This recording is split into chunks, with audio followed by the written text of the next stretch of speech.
સાબરકાંઠા જિલ્લાના પ્રાંતિજ તાલુકાના મંજરા ગામે ગઈકાલ રાત્રે બે જૂથ વચ્ચે અથડામણ થવા પામી હતી। ત્યારે ગામના મંદિરને લઈને થયેલી તકરાર ઉગ્ર બનતા સામસામે પથ્થરમારો થયો હતો, જેમાં 7 થી 8 લોકોને ઈજા પહોંચી હતી। તો અથડામણમાં કુલ 100 જેટલા વાહનને નુકસાન પહોંચાડવામાં આવ્યું છે, તો કેટલાક ઘરોના બારી-બરણા, કાચ સહિત અન્ય વસ્તુઓને પણ નુકસાન થવા પામી છે અને એક કારને સળગાવી દેવાની ઘટના પણ સામે આવી છે।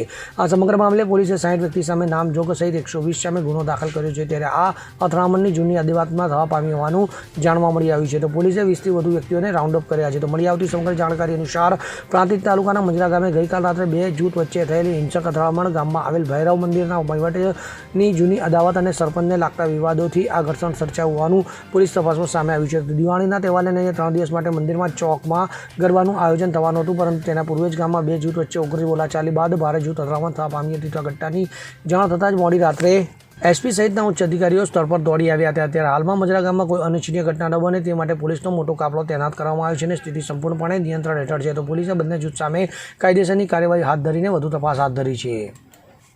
Bureau report CN24 news.